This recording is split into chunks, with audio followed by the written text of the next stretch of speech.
सभी सुंदर साथ को सादर प्रणाम जी। प्राणधार सुंदर साथ जी, वैसे तो मैं सोच रहा था कि वर्तमान में जो संवाद के नाम पर विवाद चल रहा है, उस विवाद में एक वीडियो शायद पर्याप्त होगा, जिससे पता चलेगा कि हमें विवाद नहीं करना है, हमें इस झगड़े को आगे नहीं बढ़ाना है। और मैं दूसरा वीडियो बनाना भी नहीं चाहता था, लेकिन बाध्यता ये रही कि एक जो कोई नया वीडियो आज आया है आदरणीय सूर्य नारायण जी का, और उस वीडियो के बाद बहुत सारे सुंदर साथ के फ़ोन मैसेजेस आ रहे हैं मेरे पास और कह रहे हैं कि जब बीतक में राधा कृष्ण का नाम आया है सिंहासन पर विराजमान, और हरिद्वार के शास्त्रार्थ के प्रसंग में, जिसको हम कुंभ के मेले का प्रसंग कहते हैं 1735 का, जब उसमें बीतक में प्रमाण दिया हुआ है तो आप उसे कैसे नकार सकते हैं। तो मुझे लगा कि हाँ, प्रश्न तो वैसे अच्छा है और इसका जवाब दे देना चाहिए। और फिर मुझे ये भी पता चला उस वीडियो के माध्यम से कि प्राणनाथ ज्ञानपीठ से की गई बीतक की टीका को उद्घाटित करके, मतलब उसको खोल करके दिखाया गया कि देखो ज्ञानपीठ की टीका में भी श्री राजन स्वामी जी ने ऐसा लिखा हुआ है। मुझे अच्छा भी लगा और मुझे हंसी भी आ रही थी।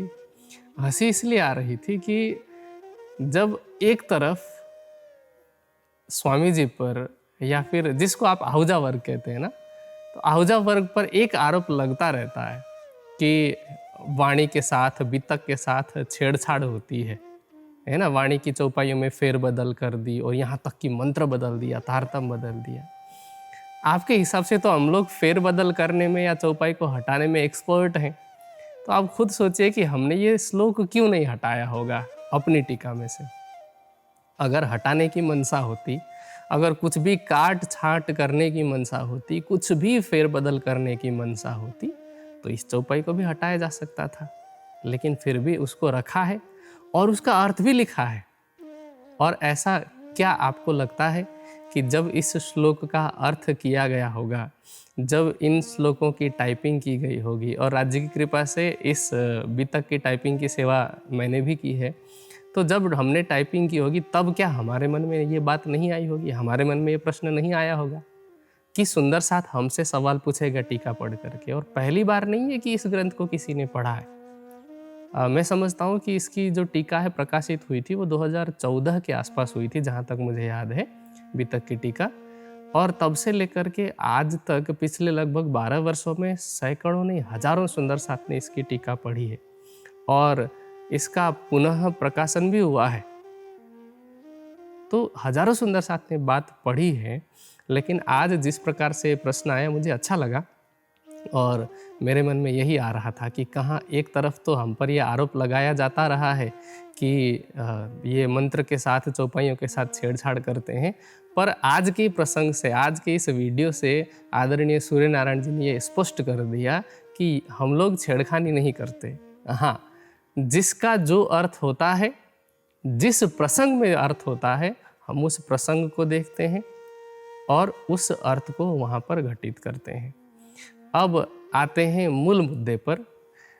हरिद्वार का प्रसंग है, मेरे सामने बीतक रखी हुई है और चौपाई है, श्री युगल किशोर को जाप है, मंत्र तारतम सोए, ब्रह्म विद्या देवी सही, पूरी नौतन मम जोए। इसमें युगल किशोर को जाप है, इस एक चरण का जब अर्थ किया गया या इस एक चरण की व्याख्या की गई कि हम जाप करते हैं युगल किशोर के नाम का, अर्थात हमारे जो आराध्य हैं वो युगल हैं। युगल का मतलब जोड़ी में, और किशोर हैं। किशोर का अर्थ भी आप समझते हैं, युगल का अर्थ भी आप समझते हैं, और उनका हम नाम लेते हैं जिसको हम जाप कहते हैं।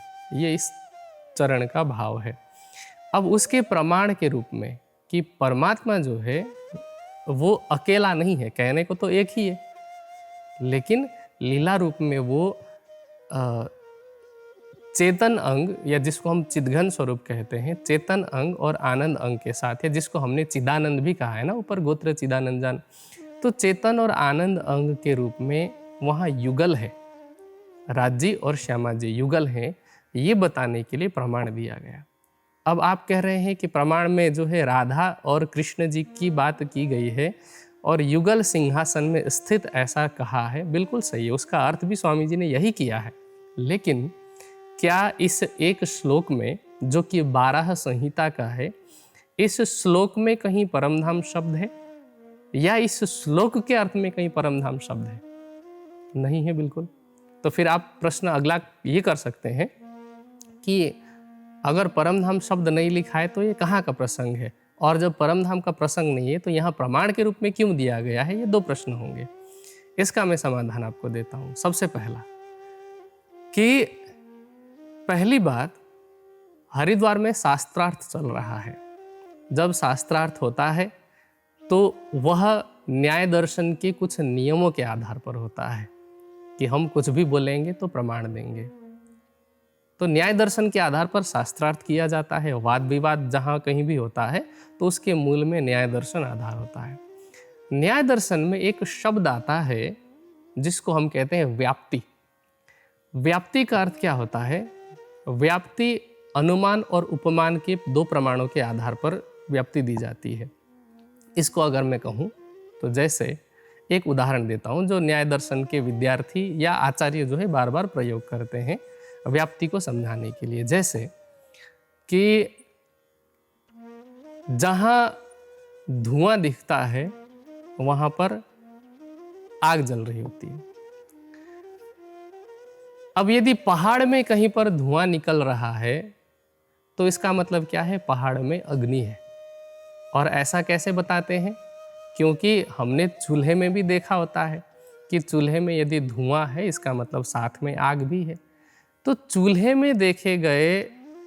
में साथ में देखे गए धुएं और आग के आधार पर हम अनुमान लगाते हैं कि यदि कहीं दूर पर्वत से यदि धुआं निकल रहा हो तो साथ में अग्नि भी है।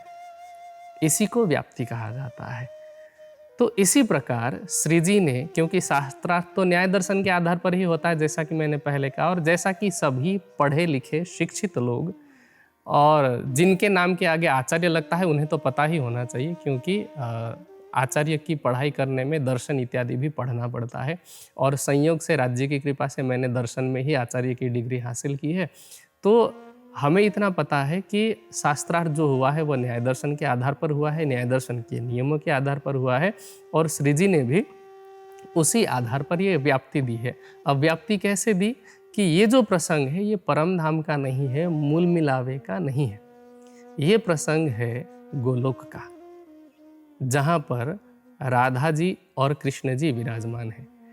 अब जब गोलोक में युगल स्वरूप के रूप में राधा जी और कृष्ण जी विराजमान हैं, तो परम धाम में भी राधा जी और कृष्ण जी के स्थान पर युगल स्वरूप ही होगा, ये बताने के लिए कि जब गोलोक में युगल स्वरूप है तो परम धाम में भी युगल स्वरूप होगा। इस चौपाई का उद्देश्य, निजानंद संप्रदाय की पद्धति में इस चौपाई के चरण का उद्देश्य ये बताना नहीं था कि परम धाम में कौन है। प्रश्न तो ये था ना कि आप जाप किसका करते हैं। तो इस चौपाई का तो उद्देश्य है ये बताना कि जो परमात्मा है वो किशोर युगल स्वरूप के रूप में है। और केवल इस 12 संहिता की बात नहीं है। आप जिस पुराण संहिता का उदाहरण देते हैं या माहेश्वर तंत्र का उदाहरण देते हैं, वहाँ पर कहीं किसी भी ग्रंथ में परम धाम की लीला का तो वर्णन नहीं है। लीला तो प्रतिबिंब का है, और उसको मान लीजिए थोड़ी देर के लिए कि परम धाम की लीला का ही वर्णन है, लेकिन उस प्रसंग में भी कहीं पर राधा शब्द का प्रयोग नहीं हुआ है। उसके स्थान पर स्वामिनी शब्द का प्रयोग किया है। ज्ञानपीठ की ही टीका में आप अगर उसी श्लोक के अर्थ में आगे देखेंगे तो द्रष्टव्य के माहेश्वर तंत्र के 40वें अध्याय के 28वें श्लोक का द्रष्टव्य दिया है स्वामी जी ने कि रसोहम मूर्तिमान साक्षात घनीभूतः कलावती तस्याद्यम भागम मा विद्धि द्वितीयम स्वामिनीम प्रियाम। यहाँ पर स्वामिनी शब्द का प्रयोग किया है। इसी तरह से पुराण संहिता में भी जहाँ जहाँ पर श्यामा जी का वर्णन हुआ है वहाँ वहाँ पर स्वामिनी शब्द का प्रयोग हुआ है। जैसे स्वामिनी वासना साक्षात आविष्टा सुंदरी मनः। और स्वामिनी का ही यदि हम रूपांतरण करें, स्वामिनी का अर्थ मालकिन भी होता है ना, तो स्वामिनी का ही रूपांतरण करें तो उसको हम ठकुरानी जी बोलते हैं। श्यामा जी के लिए ठकुरानी शब्द प्रयोग हुआ है, एक नहीं अनेक स्थानों पर प्रयोग हुआ है। यहाँ तक कि जब श्री जी पन्ना जी पहुँचे थे तब भी महाराजा छत्रसाल जी ने कहा था कि श्री ठकुरानी जी साथ संग ले पधारे मेरे घर, धनी बिना तुम्हें कोई और देखे सो नहीं मिसल मातवर। तो श्यामा जी के लिए स्वामिनी शब्द का प्रयोग हुआ है और जिनका पर्यायवाची रूप में वाणी में बीतक में अनेक स्थानों पर ठकुरानी शब्द आया है। और बाकी जहाँ जहाँ पर भी राधा जी और कृष्ण जी का प्रसंग है वो वर्णन योग माया का चल रहा है। योग माया में जहाँ श्री कृष्ण जी हैं वहाँ साथ में राधा जी भी हैं ऐसा। और यहाँ तक कि ब्रह्मवाणी की तो बात बहुत ऊपर की है, ब्रह्मवाणी में तो परम धाम की बात है। और विशेष रूप से मैं आपको एक और बात साथ में प्रसंग चल रहा है तो बोल दूं कि वाणी में कहीं पर भी परम धाम का जिन जिन ग्रंथों में वर्णन है, चाहे खिलवत, परिक्रमा, सागर, श्रृंगार, किसी भी ग्रंथ में आपको राधा शब्द नहीं मिलेगा। ऐसा क्यों? कहीं पर भी वर्णन नहीं है। इसका तात्पर्य क्या हुआ कि राधा जी और कृष्ण जी जो हैं वो गोलोक तक है। परम धाम की लीला में कहीं पर भी राधा कृष्ण का वर्णन नहीं हुआ है। राध श्यामा जी का वर्णन हुआ है, श्याम श्यामा का वर्णन हुआ है।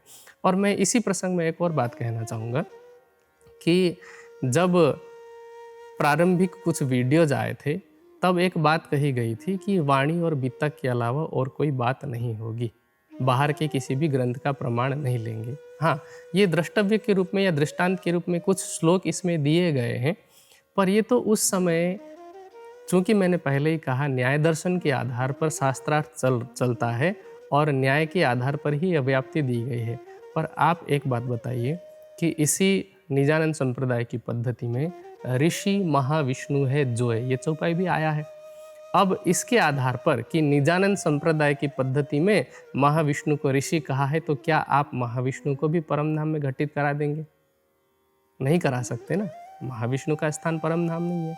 इसी तरह से यहाँ केवल व्याप्ति रूप में प्रयोग हुआ है। एक और मैं सवाल पूछना चाहूँगा आप सभी सुंदर साथ से कि वाणी और बीतक में से हमें आप एक प्रमाण दे दीजिए जिसमें कि हमारे धर्म का नाम श्री कृष्ण प्रणामी धर्म हो या हमारे संप्रदाय का नाम श्री कृष्ण प्रणामी संप्रदाय लिखा हो। वाणी में क्या लिखा है? त्रैलोकी मेरे उत्तम खंड भरत को तामे उत्तम हिंदू धर्म। धर्म का नाम हिंदू है और संप्रदाय क्या लिखा है? निजानंद है संप्रदाय। निजानंद संप्रदाय है, इसीलिए तो श्री देवचंद्र जी के लिए अनेक स्थानों पर निजानंदाचार्य शब्द का प्रयोग होता है। तो जब हम केवल वाणी और बीतक से बात करेंगे तो सवाल आप पर भी खड़े होंगे और हो रहे हैं। इसलिए मैं सभी से आग्रह करता हूँ, मैंने पिछले वीडियो में भी आग्रह किया था, इसमें भी मैं आग्रह कर रहा हूँ कि सबसे पहली बात कि हम ये धारणा निकाल दें कि उन्होंने जो बात बोली होगी, उन्होंने का मतलब दूसरे पक्ष ने, प्रतिपक्ष ने कोई बात बोली होगी तो वो सारी बात गलत ही होगी। प्रतिपक्ष ने कोई ग्रंथ लिखा है तो वो सारा ग्रंथ गलत ही होगा। इस धारणा को निकाल दें, पहला। दूसरा कि जो आरोप था आपका अब तक कि इन्होंने धर्म ग्रंथों में मिलावट की है, वाणी और बीतक में मिलावट की है, उस धारणा को भी दिल से निकाल दें, क्योंकि इसका तो प्रमाण अब आप ही देने लग गए हैं सब सुंदर साथ को कि हमने कोई मिलावट नहीं की है। तीसरा कि परम धाम में युगल स्वरूप हैं, राज्य श्यामा जी हैं और व्याप्ति रूप में यहाँ पर गोलोक का दृष्टांत दे करके राधा और कृष्ण शब्द का प्रयोग हुआ है। और चौथा कि परम धाम की लीला वाले किसी भी ग्रंथ में, खिलवत, परिक्रमा, सागर, श्रृंगार आदि किसी भी ग्रंथ में राधा शब्द का उल्लेख नहीं है, श्यामा जी का उल्लेख है। और श्यामा जी के पर्यायवाची के रूप में अन्य शब्दों का, श्यामा के साथ में ठकुरानी जी आदि शब्द का प्रयोग हुआ है। और यहाँ तक कि भागवत में भी कहीं पर राधा जी का वर्णन नहीं है, राधा जी नाम नहीं है वहाँ पर। तो जब जिस ग्रंथ को आप प्रमाण के रूप में लेते हैं, जिस ग्रंथ को आप शास्त्र श्रवण श्री भागवत कहते हैं, उसी में जब राधा जी का नाम नहीं है तो फिर वाणी में कैसे राधा जी का नाम परम धाम में हो सकता है? तो ऐसे ये छोटी छोटी बातों को लेकर के, छोटे छोटे प्रसंगों को लेकर के सुंदर साथ में विद्वेष और वैमनस्यता का बीज न बोया जाए, मेरी सभी से प्रार्थना है। और मैं सुंदर साथ से भी प्रार्थना करता हूँ कि इस प्रकार के विवाद वाले जितने भी वीडियोज आते हैं, जितने भी पोस्ट आते हैं, उनको आग लगाने का काम ना करें, ऐसे पोस्ट को तुल देने का काम ना करें, ऐसे पोस्ट को भाव देने का काम ना करें। हम सब अपना समय सकारात्मक कामों में लगाएं, अपना समय, अपनी ऊर्जा को हम ब्रह्मवाणी के प्रचार प्रसार में लगाएं। अभी तो ऐसा हो रहा है कि हमारा अधिकतम जो समय जो राज्य की वाणी के प्रचार प्रसार में लगना चाहिए था, हो सकता है कि इस वीडियो के बनाने में जितना समय लगा है, इसके एडिटिंग में जितना समय लगेगा, उतने समय में तो हम कोई प्रोडक्टिव वीडियो बना सकते थे, जिससे कि प्रवाहियों के बीच में, नए लोगों के बीच में निजानंद दर्शन का प्रचार हो पाता। लेकिन बार बार जब आरोप लगता है, सुंदर साथ जब दुखी होता है, तो मजबूरी में आकर के हमें भी प्रत्युत्तर में कुछ न कुछ बनाना पड़ता है। तो मैं आप सभी से आग्रह करूँगा कि नकारात्मकता के बीज को न बोएं, और अगर कोई उस बीज को बो रहा है तो उसमें खाद पानी देने का काम ना करें। वैसे तो इस विषय को जितना लंबा खींचा जाए, ये च्युइंगम की तरह है, लंबा खींचा जा सकता है। मैंने पहले वीडियो में भी कहा था कि न आपका कोई तर्क अकाट्य होगा, न हमारा कोई तर्क अकाट्य होगा। इसीलिए जहाँ तक संभव हो इस प्रसंग को, ऐसे विवाद को यहीं पर रोक दिया जाए। इसी प्रार्थना के साथ मैं सभी को प्रणाम करता हूँ। प्रणाम।